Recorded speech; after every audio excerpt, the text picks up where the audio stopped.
Good morning all of you. मैं ममता मलिक आप सबका स्वागत करती हूँ ममता मलिक कॉमर्स क्लासेस में। आज हम पढ़ेंगे ह्यूमन रिसोर्स प्लानिंग कि H R Ps denote human resource planning कि हमें फ्यूचर्स में कितने एम्प्लॉयज़ की नीड है और हमारे एग्जिस्टिंग में कितने एम्प्लॉयज़ हैं। अगर वो एक्सेस हैं तो हम उनको कैसे एडजस्ट करेंगे और अगर उनकी शॉर्टेज है तो कैसे एडजस्ट करेंगे। वो सारा आपका पार्ट होता है ह्यूमन रिसोर्स एचआरपी का। तो देखो, HRP is a process by which management of an organisation determine its futures.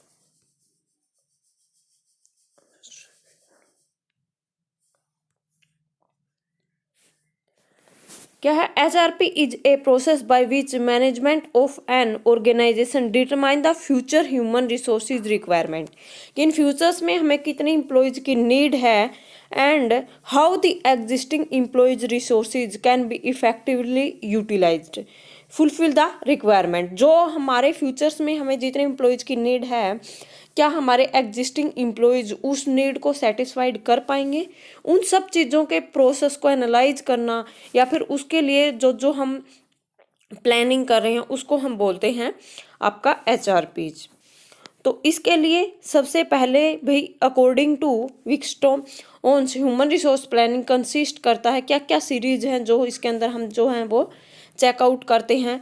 सबसे पहले फ्यूचर में हमें कितने मैन पावर्स की नीड होगी, either in the term mathematicals के बेसिस पे भी करते हैं हम प्रोजेक्शन, कोई नया प्रोजेक्ट वगैरह लगा रहे हैं, इन्वायरमेंट में चेंज हो रहे हैं, डेवलप हो रही है हमारी इंडस्ट्रीज, या फिर टर्म जजमेंट एस्टिमेट लगाते हैं हम। और इसके अंदर हमें दोनों टाइप के क्वांटिटेटिव मैन पावर भी और क्वालिटेटिव मैन पावर दोनों के लिए हम एस्टिमेशन करते हैं। क्वांटिटेटिव में हमारा ये हो जाएगा कि हमें कितने नंबर ऑफ एम्प्लॉयज़ की नीड होगी, क्वालिटेटिव में हमें किस टाइप के एम्प्लॉयज़ की नीड होगी, उसमें क्या क्या स्किल्स जो हैं उस एम्प्लॉयज़ के अंदर होनी चाहिए। तो judgement estimate based upon the specific futures का कोई प्लान बनाया जाएगा कंपनी के द्वारा और उसके अकॉर्डिंग ही हम क्या करेंगे, फाइंड आउट करेंगे कि हमें फ्यूचर्स में कितने एम्प्लॉयज़ की नीड है। उसके बाद है making an inventory of the present man power sources assigning the extent which these resources जो एग्जिस्टिंग है। सबसे पहले देखो, इस पॉइंट में हम क्या फाइंड आउट कर रहे हैं कि हमें कितने मैन पावर की नीड है इन फ्यूचर्स में। इसमें हम ये देख रहे हैं कि हमें हमारे पास एग्जिस्टिंग में कितने एम्प्लॉयज हैं जो उस फ्यूचर्स की रिक्वायरमेंट को आपके फुलफिल कर सकते हैं। उसके बाद देखो, नेक्स्ट पॉइंट है आपका anticipating the man power problem projection present resources into the future comparing with the forecast requirement determine there adequacy both quantitative and qualitative. तो इसके अंदर हम क्या चेकआउट कर रहे हैं कि फ्यूचर में हमें जितने की नीड है और जो हमारे एग्जिस्टिंग एम्प्लॉयज हैं उन सब को मैचअप करके हम ये चेकआउट करना चाहते हैं कि कितने और हमें नीड होगी। दोनों तरीके की, आपकी क्वांटिटेटिव भी और क्वालिटेटिव भी, जो मैं आपको बता चुकी हूँ। क्वांटिटेटिव में आपके नंबर ऑफ एम्प्लॉयज को काउंट करते हैं हम कि हमें मान लो 10 नंबर ऑफ एम्प्लॉयज़ की नीड है, लेकिन क्वालिटेटिव में हम ये फाइंड आउट करते हैं कि हमें किस टाइप के एम्प्लॉयज़ की नीड होगी, उसके अंदर क्या स्किल होनी चाहिए, क्या एबिलिटी, नॉलेज, तो वो सारी क्या क्वालिफिकेशंस होनी चाहिए उनकी, वो सारी चीज़ें हम चेकआउट करते हैं क्वालिटेटिव टर्म में। Planning is a necessary programme. Planning इसके अंदर हम क्या क्या करेंगे, रिक्रूटमेंट से रिलेटेड हो सकती है, selection, trainings, development, transfer, promotions, motivations. अगर हमें नए एम्प्लॉयज़ की नीड है जो हमारे एग्जिस्टिंग एम्प्लॉयज़ जो हैं उस करंट के फ्यूचर की डिमांड को फुलफिल नहीं कर पा रहे हैं, तो हमें नए एम्प्लॉयज़ की ज़रूरत होगी, या फिर हम one department to other department भी कुछ ट्रांसफ़र कर सकते हैं। तो वो सारी चीज़ें हम इसके अंदर ही प्रॉपरली कैसे मैनेज करेंगे हमारी फ्यूचर की रिक्वायरमेंट्स को, वो सारी एक प्लानिंग का नेसेसरी पार्ट इसी के अंदर इंक्लूड होता है आपका। तो देखो, इससे नेक्स्ट है भाई हमें एचआरपी करने की नीड क्या है, हम क्यों कर रहे हैं एचआरपीज। तो अगर हमारी ऐसी कुछ भाई एम्प्लॉयमेंट या अनएम्प्लॉयमेंट की सिचुएशंस ज़्यादा हो रही हैं और हमें लग रहा है हमारी ऑर्गेनाइजेशंस को इसकी नीड है, तो उस टाइम पे भी हम HRP कर सकते हैं। अगर मान लो हमारी ऑर्गेनाइजेशन के अंदर जैसे हम बैंकिंग का एग्जांपल लेते हैं, बैंकिंग के अंदर जैसे ही कंप्यूटर इंट्रोड्यूस किया गया था, तो उस टाइम पे जो आपके पुराने एम्प्लॉयज़ थे, उनको क्या होता था कि कंप्यूटर के ऊपर वर्क करना नहीं आता था। तो उस टाइम पे आपको क्या नीड होगी, नए ऐसे एम्प्लॉयज़ की नीड होगी जो कंप्यूटर के ऊपर वर्क कर सकें, हैंडल कर सकें। प्लस में जो पुराने एम्प्लॉयज़ हैं उनको ट्रेनिंग प्रोवाइड करने के लिए भी हमें नई हायरिंग करनी पड़ेगी। तो अगर टेक्नोलॉजिकल चेंज हुआ है तो भी आपको क्या करना पड़ेगा, HRP की नई प्लानिंग करनी पड़ेगी। डेमोग्राफिक चेंज कर दिया आपने, one place to another place पे चले गए, या फिर अदर्स कुछ चेंजेज हुए हैं तो उसके अकॉर्डिंग भी करना पड़ेगा। सेम स्किल शॉर्टेज, जैसे भी टेक्नोलॉजी से ये रिलेटेड ही है थोड़ा सा, कि अगर आपकी कोई टेक्नोलॉजी में चेंज हो गया और पुराने एम्प्लॉयज में वो स्किल ही नहीं है, या फिर हमें ऐसे कोई नए एक्सपर्ट पर्सन्स की नीड है जिसके अंदर स्किल्स कुछ एक्स्ट्राज हों जो हमारी ऑर्गेनाइजेशन के लिए बेनिफिशियल हो सकता है, तो उसके लिए भी हमें HRP की नीड होगी। गवर्नमेंट हमें इन्फ्लुएंस कर रही है कि आप ग्रोथ करो, आपको बार बार सब्सिडीज प्रोवाइड कर रही है, कुछ नए प्रोजेक्ट लगाने के लिए इंसिस्ट कर रही है, तो उसमें भी हमें नए लेबर्स, नए ह्यूमन रिसोर्सेज की नीड होगी, तो वो भी आपके लिए ऐसा काम कर सकती है। कुछ नया रूल रेगुलेशन ऐसा हो गया कि आप एक वर्कर से इतना ही काम करवा सकते हो, तो आपको नए की नीड हो सकती है। या फिर आप HRP के हमें जब भी जरूरत हो सकती है कि हमारे पास एक्सेस एम्प्लॉयमेंट हो, तो कुछ नया रूल लॉ पास हो गया तो उसका भी हमारे ऊपर क्या होगा, इम्पैक्ट जो है वो आएगा। उसके बाद है कि आपके ऊपर प्रेशराइज कर रहे हैं, ग्रुप यूनियन कर रही है कि आप सभी एम्प्लॉयज़ को लो, पॉलिटिकल प्रेशर्स कुछ आ रहा है, तो उस केसेज में भी आपको ह्यूमन रिसोर्सेज प्लानिंग करने की नीड होती है। उसके बाद है लीड टाइम, कि आप कितने टाइम्स के अकॉर्डिंग कुछ रिसोर्सेज को यूटिलाइजेशन करना चाहते हो, कुछ टाइम के लिए आपको कुछ नया प्रोजेक्ट वगैरह मिला है तो उस टाइम पे भी आप ये सब कुछ कर सकते हो। फिर उसके बाद है कि इसकी इम्पोर्टेंस क्या है, HRP जो कर रहे हैं हम, इसकी क्या इम्पोर्टेंस है। तो ऑर्गेनाइजेशन के ऑब्जेक्टिव, पॉलिसीज, उन सबको अचीव करने के लिए कि ऑर्गेनाइजेशन ये चाहती है कि हम कुछ एक्सपेंशन करें, डाउन साइजिंग करें, अक्वाइजेशन या मर्जर किसी और के साथ में मिलके थोड़ा बहुत और अपने वर्क लेवल को एनहांस करें, बढ़ाना चाहते हैं, तो वहाँ पे भी ये हमारे लिए बेनिफिशियल होता है, इम्पोर्टेंट रोल प्ले करता है यहाँ पे ये। अगर हम ये फाइंड आउट करना चाहते हैं कि हमारा जो एग्जिस्टिंग स्टाफ है वो हमारे लिए फ्यूचर्स में एक्सेस होगा या फिर उसकी शॉर्टेज होगी, ये चीज़ हम फाइंड आउट करना चाहते हैं कि हमारे एग्जिस्टिंग एम्प्लॉय इन फ्यूचर्स में हमारे लिए शॉर्टेज होगी या फिर एक्सेस होगा, तो उसके लिए फोरकास्टिंग के लिए रिक्वायरमेंट है कि आपको HRP करनी पड़ेगी। आप एग्जिस्टिंग एम्प्लॉयज़ को HRP मीन्स तो यही है ना कि आपकी फ्यूचर्स की नीड को ध्यान में रखते हुए आप ये फाइंड आउट कर रहे हो कि आपको नए एम्प्लॉयज़ को नीड एक्वायर करना चाहिए या फिर एग्जिस्टिंग ही आपके ज़्यादा हैं, उनको आपको शॉर्टेज एक्सेस हैं तो उनको आपको रिट्रेच करना चाहिए, तो वो फाइंड आउट करने के लिए भी आपका इम्पोर्टेंट रोल प्ले करता है। फ्यूचर स्टाफ मिक्सिंग के लिए, डिटरमाइन करने के लिए आपका इम्पोर्टेंट रोल प्ले करेगा ये। अगर मार्केट के अंदर कोई कंडीशंस चेंज हो रही है, टेक्नोलॉजी, प्रोडक्ट में, गवर्नमेंट के रूल रेगुलेशन, पॉलिसीज एक्सेट्रा में, उनको भी चेंज को एक्सेप्टिंग करने में भी हमारा HRP हेल्प करता है।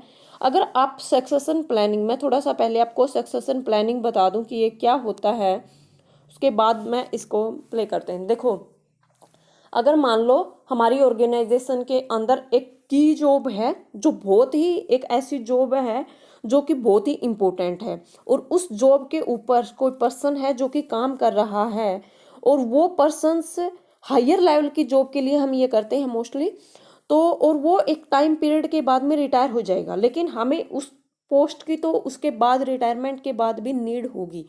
तो हम क्या करते हैं, अगर मान लो जैसे कोई मैनेजर है और मैनेजर्स की पोस्ट के लिए हमें मैनेजर रिटायरमेंट लेगा 2 महीने के बाद, और हमें 2 महीने के बाद भी मैनेजर की तो नीड होगी, तो हम उससे लोअर लेवल पे जो पर्सन काम कर रहा है हम उसको मैनेजर के साथ में रखना स्टार्ट कर देते हैं, और उसके बाद में वो क्या करेगा, वो ऐसे देखता रहेगा कि ये कैसे डिसीजन ले रहा है, सब चीज़ों को फाइंड आउट करता रहेगा। तो इसको बोलते हैं सक्सेशन प्लानिंग करना। इन फ्यूचर्स के लिए हम आज के दिन ही कोई एम्प्लॉय है जो एक स्पेसिफिक पोस्ट के लिए तैयार किया जा रहा है, तो ये तभी तैयार करेंगे ना जब हमें फ्यूचर में किसी पता लगेगा कि कौन कौन सी हमें नीड है। तो इसमें भी सक्सेशन प्लानिंग में भी आपका क्या करता है, एचआरपी आपके लिए हेल्प करता है। जो आपके एग्जिस्टिंग एम्प्लॉयज़ हैं, देखो अगर मान लो हमें सिर्फ नीड है 10 एम्प्लॉयज़ की और हमारी ऑर्गेनाइजेशन के अंदर 15 एम्प्लॉयज़ जो हैं एग्जिस्टिंग ही वर्क कर रहे हैं, तो हमें जितनी नीड है वो काम तो उतना ही करेंगे, 15 भी उतना ही करेंगे, 10 भी उतना ही करेंगे जितनी एम्प्लॉयज़ की नीड है। तो लेकिन यहाँ पे 5 एम्प्लॉयज़ को हम एक्स्ट्रा पे कर रहे हैं। इसके रिवर्स भी हो सकता है, हमें नीड है 15 की और हमारे पास है ओनली 10, तो हमारा जितनी हम कैपेबिलिटीज है उसको यूटिलाइज ही नहीं कर पा रहे। जितने एग्जिस्टिंग एम्प्लॉयज से एक्सेस भी हम काम कर सकते हैं अपनी ऑर्गेनाइजेशन के अंदर। तो इस वजह से भाई अपने जो प्रोडक्टिविटीज हैं उनका अच्छे से यूटिलाइजेशन कर सकें, यूज कर सकें एग्जिस्टिंग एचआर का प्रोडक्टिविटी वे से ऑप्टिमम यूटिलाइजेशन उसके, तो उसके लिए भी हमें एचआरपी को प्लान करना जरूरी होता है। अगर कोई इम्प्लॉइज है उसको सिस्टमेटिक वे से हम प्रमोट करना चाहते हैं, प्रमोशन देना चाहते हैं, तो भी हम इसको कर सकते हैं। जैसे मैंने इसमें ही एग्जांपल लिया था, हमें नीड है सिर्फ 10 एम्प्लॉयज़ की और हमारी एग्जिस्टिंग में 15 एम्प्लॉयज़ वर्क कर रहे हैं। एक्चुअली में वर्क तो वो जितने ने हम करवाना चाहेंगे वही कर रहे हैं, सिर्फ नीड के अकॉर्डिंग ही हो रहा है। तो 5 एम्प्लॉयज़ को हम एक्स्ट्रा पे कर रहे हैं, तो वो आपकी कॉस्ट को कट करने में भी आपका एचआरपी जो है वो काम करता है।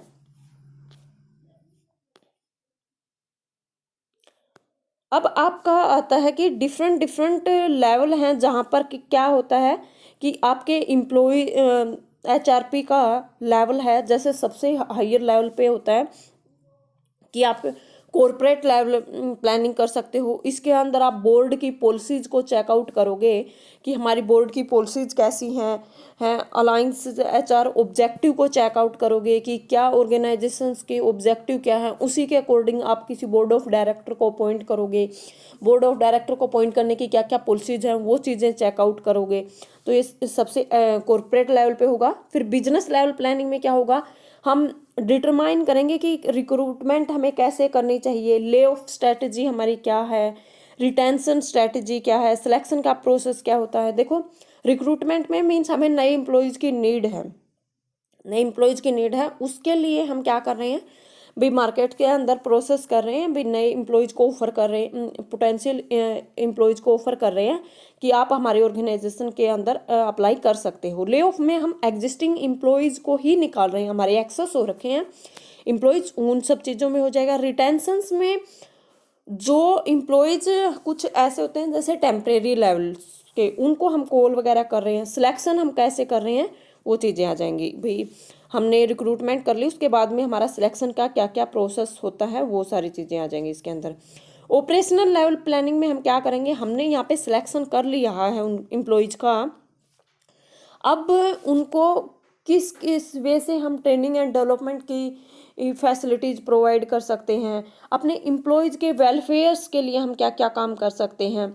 उसके बाद में भाई उसको ट्रेनिंग भी प्रोवाइड कर दिया, उनको वेलफेयर भी कर दिया। अब उनकी एक्टिविटीज़ हम टाइम टू टाइम चेकआउट करना चाहते हैं, भाई उनको जैसा हमने सिखाया कि एक्चुअली में वे वैसा ही वर्क कर रहे हैं क्या। तो ग्रीवेंसीज हैंडलिंग होगा और उनको एक्टिविटी के साथ में एम्प्लॉयज़ को एंगेज करेंगे, उनके साथ में जोड़ेंगे उनको, ताकि वो अच्छे से काम कर सकें। ह्यूमन रिसोर्स प्लानिंग का एक प्रोसेस होता है जिसको आप स्टेप टू स्टेप ही फॉलो करोगे। इसके अंदर ये नहीं हो सकता कि आप ऊपर नीचे इन पॉइंट्स को नहीं कर सकते। तो इसका एक प्रोसेस है वो देखते हैं। इन्वायरमेंट को आप स्कैन करोगे, ऑर्गेनाइजेशन का ऑब्जेक्टिव और उसकी पॉलिसीज क्या हैं उसके अकॉर्डिंग ही आप क्या करोगे। सबसे पहले जैसे इन्वायरमेंट देखोगे कि आपके इन्वायरमेंट कैसा है, यहाँ पे कितने एम्प्लॉयज़ हैं, किस टाइप के एम्प्लॉयज़ हैं, अगर यहाँ पे नहीं है तो हमें बाहर से हायर कर लेंगे, या फिर यहाँ पे ही इतनी एक्सेस है कि आप लो पे करके भी आप बहुत अच्छे से हैंडलिंग कर सकते हो। फिर ऑर्गेनाइजेशन का ऑब्जेक्टिव क्या है, हमें कैसे एम्प्लॉयज़ की नीड है, कैसे हम पॉलिसीज बना रहे हैं, वो सारी चीज़ें इसके अंदर होगी। उसके बाद हम HR रिक्रूटमेंट एनालाइज करेगा, इन दोनों चीज़ों को कंपैरिजन करेगा साथ में।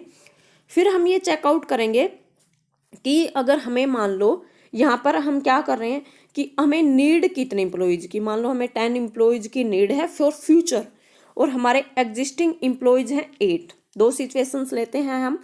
एक में हम क्या करते हैं कि हमें एम्प्लॉयज़ की नीड है 10 की और एक्सेस हमारे 8, तो हमारी डिमांड फोरकास्टिंग हो रही है 2 एम्प्लॉयज़ की है। HR डिमांड कर रहा है फोरकास्टिंग के लिए।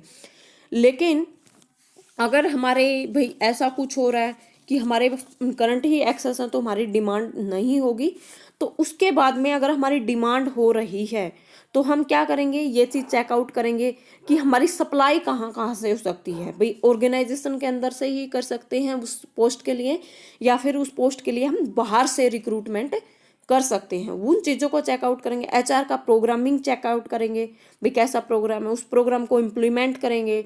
फिर उसके बाद इम्प्लीमेंट करके क्या एक्चुअल में जैसा हमने प्रोग्राम बनाया था और जैसा कि एक्चुअल में इम्प्लीमेंट हुआ है वैसा, उन दोनों में कुछ गैप नहीं होना चाहिए। उसको कंट्रोल करते रहेंगे, टाइम टू टाइम इवैल्यूएशन करते रहेंगे।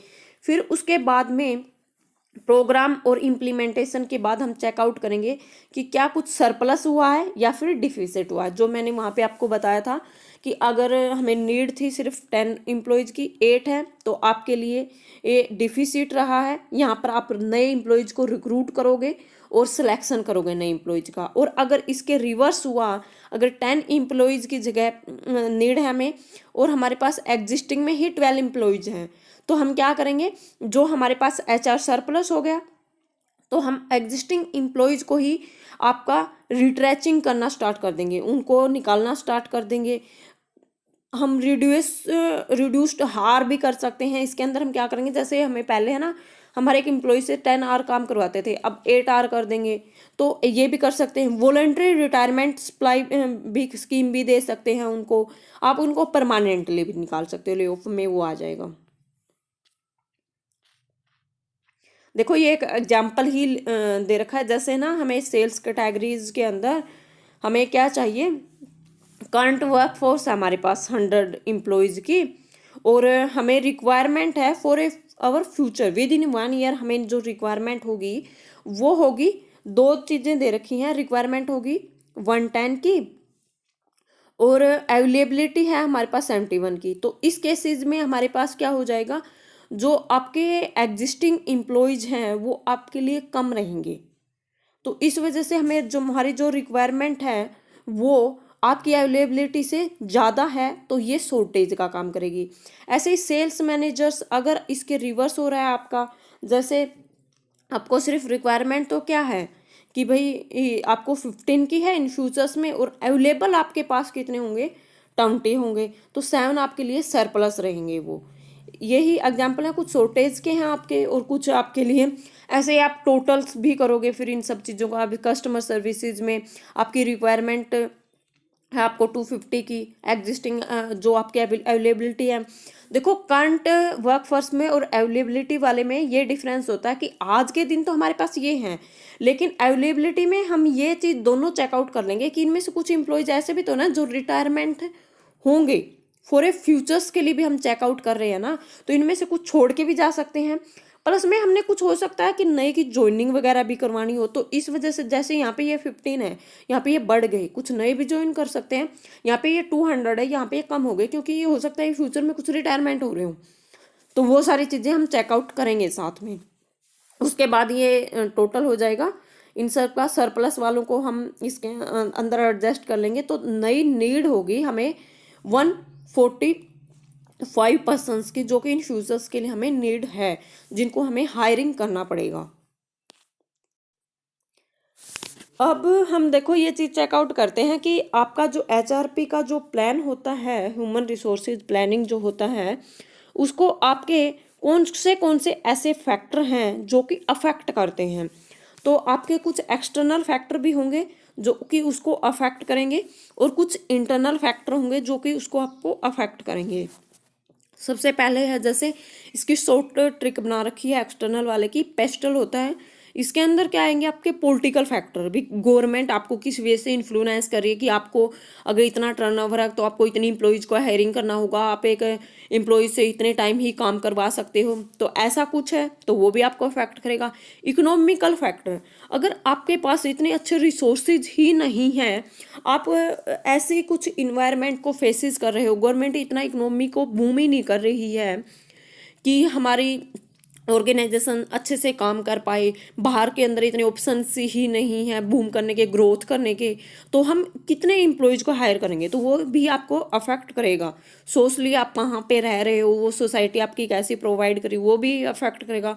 अगर ऐसी कोई टेक्नोलॉजी आ गई नई, जो पहले 100 एम्प्लॉय जिसके अंदर काम करते थे, अब उसके अंदर सिर्फ 10 एम्प्लॉय से ही काम चल जाएगा अकॉर्डिंग टू न्यू टेक्निक, तो वो भी आपको क्या करेगा, अफेक्ट करेगा to manage our HRP, to manage our employees levels, then affect our technical factors, then environmental factor. अगर आप कुछ ऐसी जगह पे काम कर रहे हो जहाँ पर इन्वायरमेंटल ऐसे रिसोर्सेज ही नहीं है कि आप अच्छे से उनका यूटिलाइजेशन करके नई प्रोडक्शन कर पाओ, तो इन्वायरमेंटल फैक्टर आपके HRP लेवल को फॉलो करेंगे। मैंने पहले ही बताया था कि according to government's rule regulation नए लॉ फॉलो होते रहते हैं, उनके अकॉर्डिंग आपको उनको फॉलो करना होता है। एक आप एम्प्लॉयज़ को आपको कितनी छुट्टी देनी है, कितना उनसे काम करवाना है, वो सारी चीज़ें आपके इसके अंदर इंक्लूड होती हैं, जो कि आपको बहुत ज़्यादा अफेक्ट करती हैं। टाइम टू टाइम ऑर्गेनाइजेशंस के रूल रेगुलेशंस जो हैं वो आपके चेंज होते रहते हैं, तो वो आपको बहुत ही ज़्यादा अफेक्ट करते हैं कि how to hires, how to pay, वो सारी चीज़ें इसके अंदर इंक्लूड होती है। आपकी मिनिमम वेजेस भी आपके इसके अंदर पे के होती है, मिनिमम आर भी होते हैं, तो वो सारी चीज़ें आपको अफेक्ट करती हैं। फिर देखो इंटरनल फैक्टर, हमारा मिशन क्या है। अगर हमारा मिशन है कि हमें सिर्फ 100 यूनिट ही प्रोड्यूस करनी है, और एक हमारा मिशन ऐसा है कि हमें 10 लाख यूनिट्स प्रोड्यूस करनी है, तो हमारा क्या होगा, मिशंस के अकॉर्डिंग हमें हायरिंग करना पड़ेगा। तो इस वजह से वो इंटरनली हम डिसाइड करेंगे, तो वो आपके एम्प्लॉयज़ को अफेक्ट करेगा। ह्यूमन में आप इन फ्यूचर्स आपको कितने हैं ह्यूमन रिसोर्सेज की नीड होगी, तो वो आपको अफेक्ट करता है। आपकी पॉलिसीज़ कैसी हैं, आप कैसे हायरिंग करते हो, आप कुछ कॉन्ट्रैक्ट दे देते हो या फिर आप पुराने एम्प्लॉयज़ को, वो सारी चीज़ें भी आपकी ऑर्गेनाइजेशंस को अफेक्ट करती हैं। आपके ऑर्गेनाइजेशंस का कल्चर कैसा है, कि आप कैसे नए हायरिंग कर रहे हो, उनका स्ट्रक्चर्स कैसा है, उसके अकॉर्डिंग ही आप हायर करोगे। इंटरनली कर रहे हो या एक्सटर्नली कर रहे हो, HR का सिस्टम क्या है, कि क्या क्या रिसोर्सेज को यूटिलाइजेशन करते हैं। वर्कफोर्स जो डाइवर्सिटी कैसे है, अभी आप अपने किस के अकॉर्डिंग आप उनको काम बांट रहे हो, या फिर आप यूनियन को ही बोल देते हो कि आप ही खुद ही ले आना अपने एम्प्लॉयज़ को, हम उनके अकॉर्डिंग काम कर रहे हैं।